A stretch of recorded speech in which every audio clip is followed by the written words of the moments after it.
Praise the Lord. Jesus loves you, my brother, my sister, loves you very much. He loves you so much that He has come down. The Father has sent Him so that He may help you to go through life. That's the greatest gift that the Father has given to you and to me, His precious Son.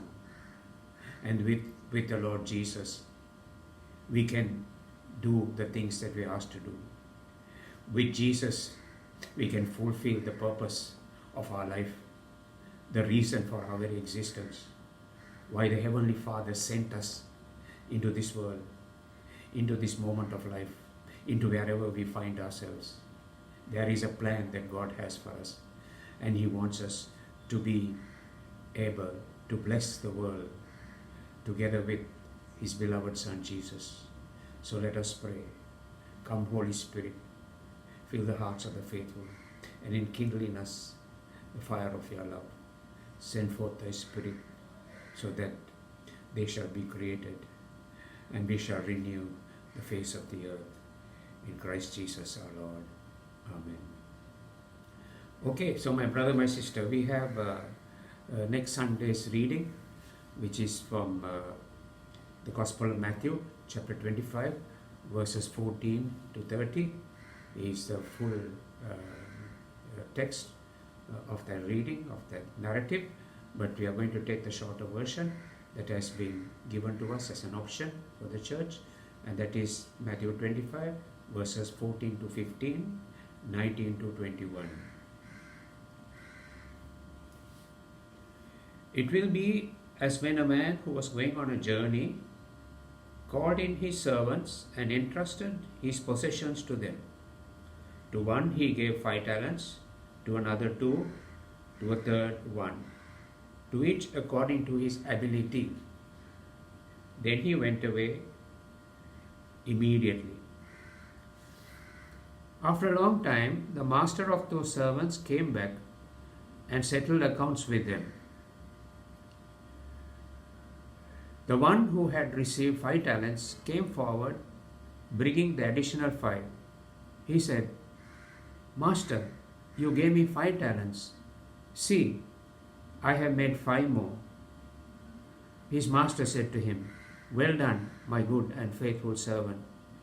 Since you were faithful in small matters, I will give you great responsibilities. Come, share your master's joy." This is the gospel of the Lord.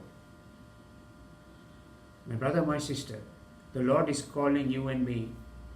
The Abba Father is called you and me, and He has given us His Son so that we may be able to build His kingdom here on earth with the mighty power of the Spirit of Jesus and the Father in us. My brother, my sister, each one of us, the Lord is going to look at us and says, "Well done, good and faithful servant." This is for you and for me. When the Lord says to you and to me, today, tomorrow, and on the day of judgment, "Well done, good and faithful servant." So you may wonder, what does God mean? Did I serve the Lord? Or was I serving my own self-interest and doing what I wanted to do in life? Not what God wanted me to do? Because what does a servant do? He does the master's bidding. But what am I doing? I am not doing what the Master, Heavenly Father, wants me to do. I have been doing what I feel I need to do for myself, according to my selfish desires and wants. And therefore, we have this option. Either we serve God or we serve Mammon. And this is very important. How do we serve God? We serve God because wherever you and I are, my sister, my brother, we are asked to make this world a better place, so that the Lord will through us wipe away the tears of people, that we will be able to go out into the world and help people to be able to go through this malevolent world that we are living in, to be a source of comfort and strength. to give them what they need for their body, to give them what they need to uphold them during these, for example, these terrible times when people are losing hope. Give them strength and a hope for living tomorrow. Let them not be afraid of life.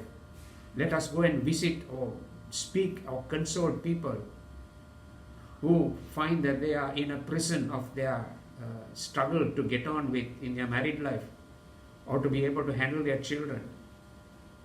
We need to be able to go out and help these people, because in this very chapter, Matthew 25, towards the end, it talks about the judgment of the nations.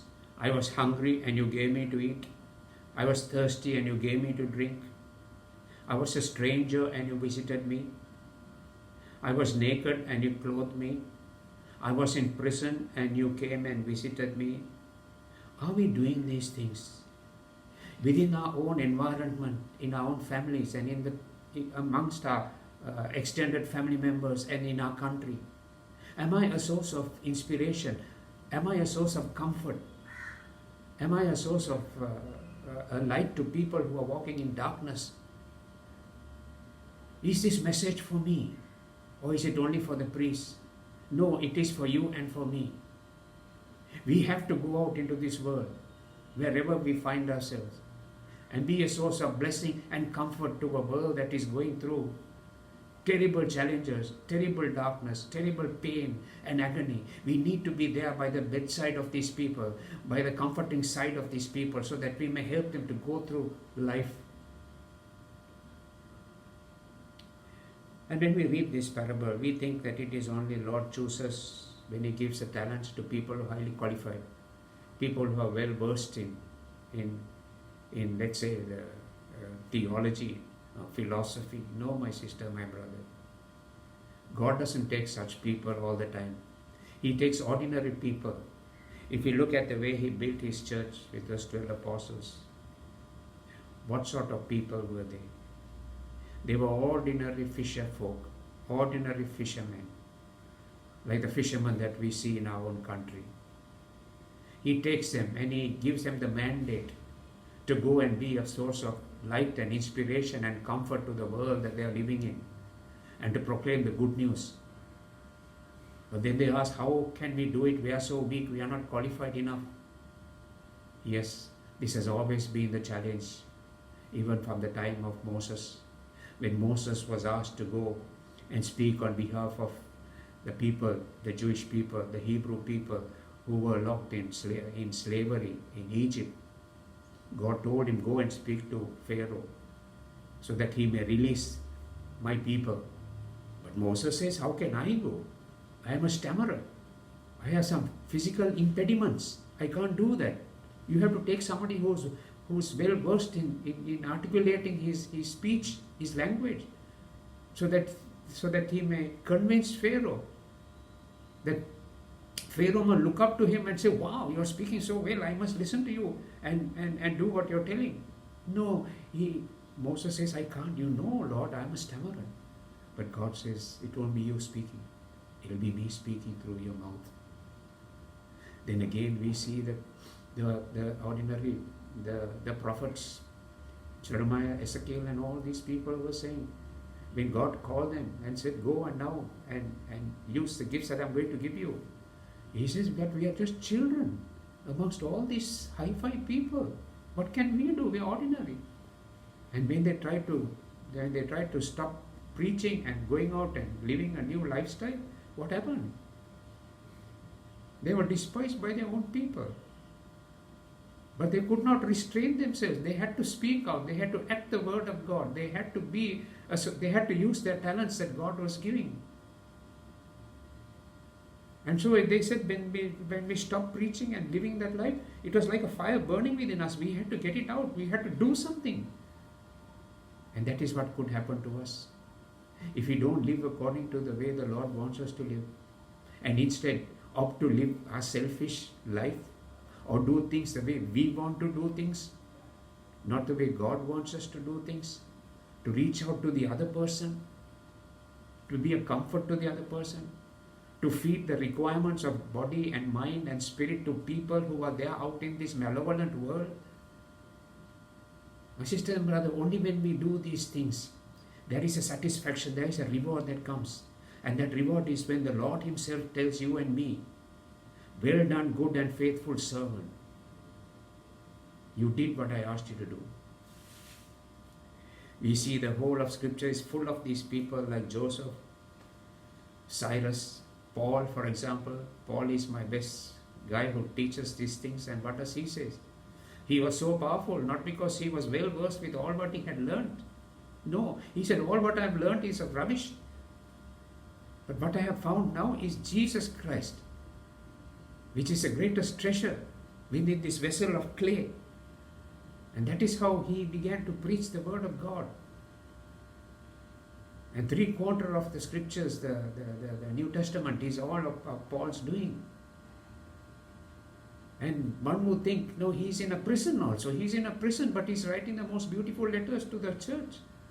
After 2000 years, it is creating an impact. The man was in a prison. So we also could be in our prisons where we are not doing anything and living only selfish lives, fulfilling our basic needs, which is important but not important enough, just living for ourselves. We need to live so that God can work through us, so that we may uplift the people who are suffering out there in the world. My sister, my brother. How can we do it? When I look at my own life, I'm wondering, Lord, how can I do this?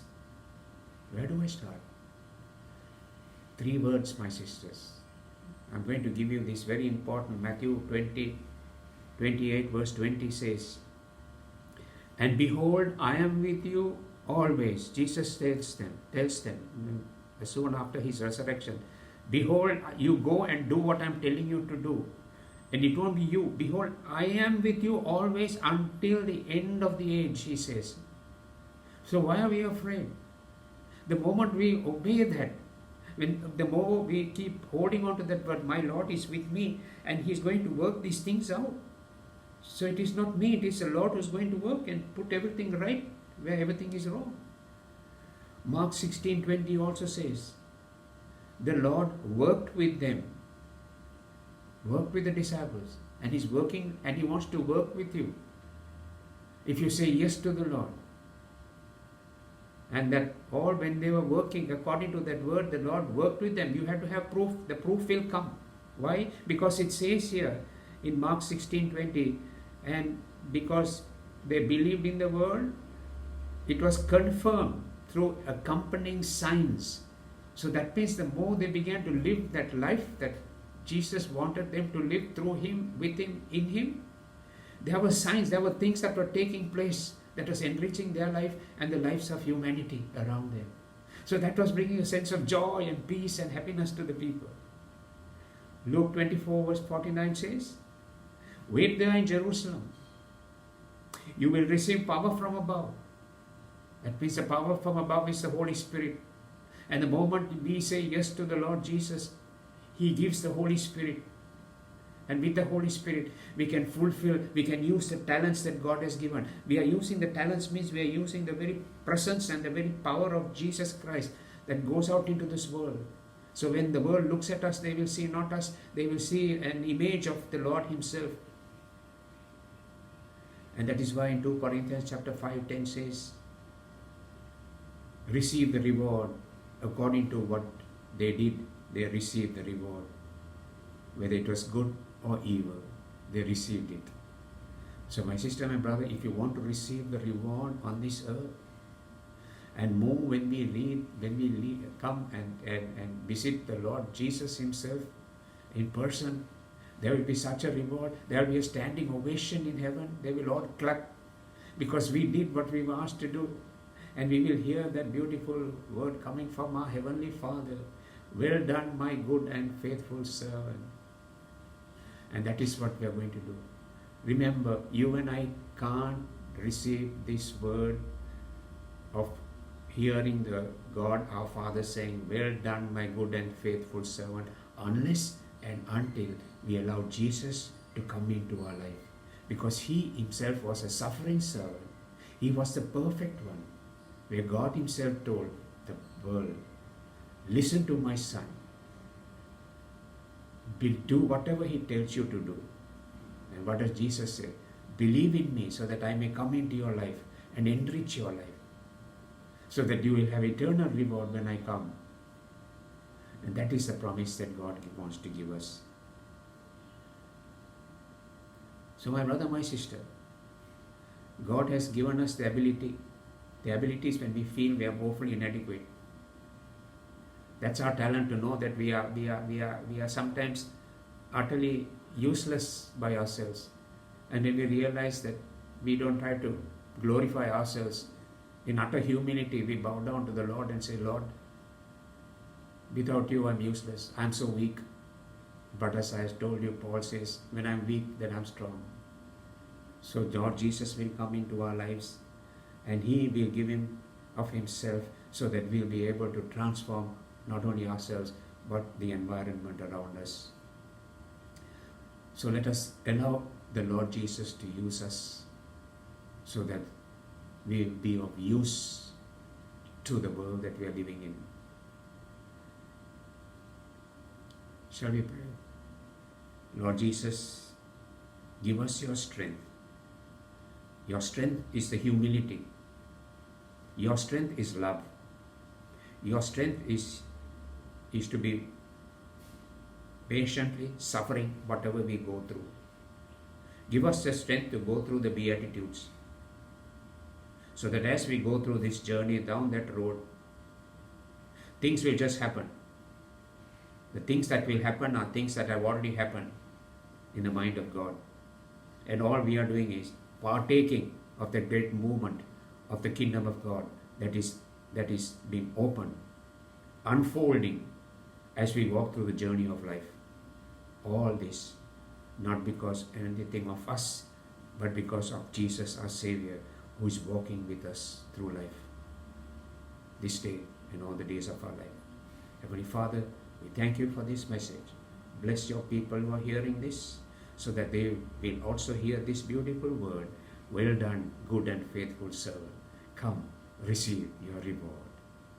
Glory be to the Father, and to the Son, and to the Holy Spirit. Praise the Lord. Thank you.